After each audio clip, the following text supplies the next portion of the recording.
નમસ્કાર ખેડૂત મિત્રો, ગોંડલ માર્કેટ યાર્ડમાં તમારું સ્વાગત છે મિત્રો। આજની તારીખ છે મિત્રો 27 તારીખ 5મો મહિનો 2026 વાર છે। આજનો બુધવારના રોજ મિત્રો, બુધવારના રોજ કપાસ પાલની આવકની વાત કરીને તો આજની કપાસ પાલની 7 પાલની આવક છે મિત્રો। ગઈકાલ જેવી જ આવક જોવા મળી છે।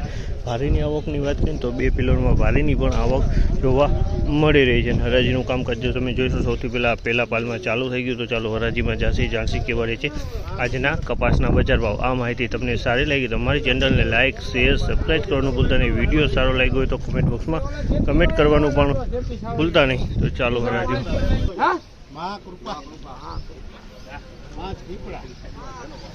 ગામની મારા 31, 31, 36, 41, 1841 લઈ ગેમ જેમાં 1841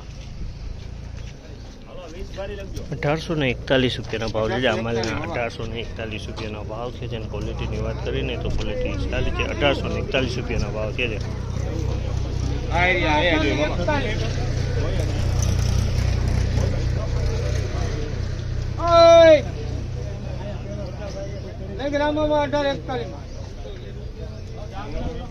આ માલના પણ 1841 રૂપિયાના ભાવ છે। 1841 રૂપિયાના આ માલમાં વેચાવે છે। ક્વોલિટીની વાત કરીએ તો આ ક્વોલિટી પણ સારી છે। 1841 રૂપિયાના ભાવ છે।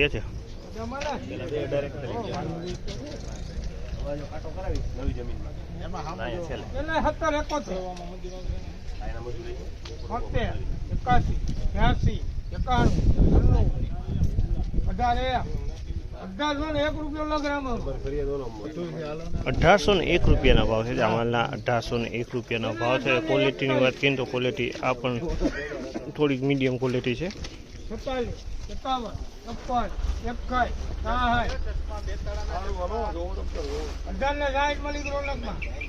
1866 રૂપિયાનો ભાવ છે। 1866 રૂપિયાનો ભાવ છે। અમાલના 1866 રૂપિયાનો ભાવ છે। ક્વોલિટીની વાત કરીને તો ક્વોલિટી બહુ સારી છે। 1866 આ માલના 1871 રૂપિયાના ભાવ છે। આ માલના 1871 રૂપિયાનો ભાવ છે। ક્વોલિટીની વાત કરીને તો ક્વોલિટી તમે જોવો આ ક્વોલિટી સારી છે। 1871 રૂપિયામાં વેચાણો છે।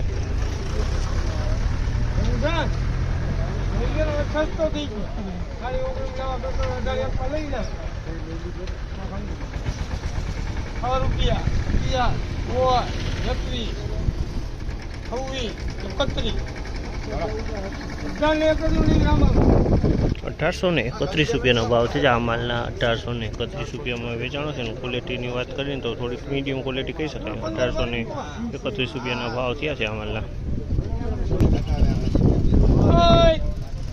1751 માં લેવો હે 71, 71, 71, 81, 82, 93, 1701 રૂપિયા લઈ ગયા એમ તેમાં 1701 રૂપિયાનો ભાવ છે। 1701 રૂપિયાનો ભાવ છે। ક્વોલિટીની વાત કરીને તો ગયા વર્ષનો જૂનો કપાસ દેખાઈ રહ્યો છે। 1701 રૂપિયાનો ભાવ છે। 21, 24, 31, 36,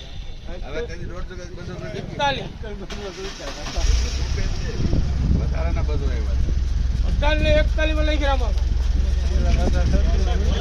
1841 રૂપિયાનો ભાવ છે। આ માલના 1841 રૂપિયાનો ભાવ છે। ક્વોલિટીની વાત કરીએ ને તો ક્વોલિટી સારી છે મિત્રો।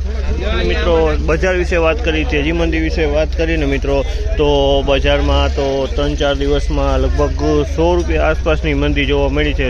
3-4 દિવસની અંદરમાં 100 રૂપિયા બજાર ઘટી ગયું છે મિત્રો। આ માહિતી તમને સારી લાગી તો અમારી ચેનલને લાઇક, શેર, સબસ્ક્રાઈબ કરવાનું ભૂલતા નહીં। વિડીયો સારો લાગ્યો તો કમેન્ટ બોક્સમાં કમેન્ટ કરવાનું પણ ભૂલતા નહીં।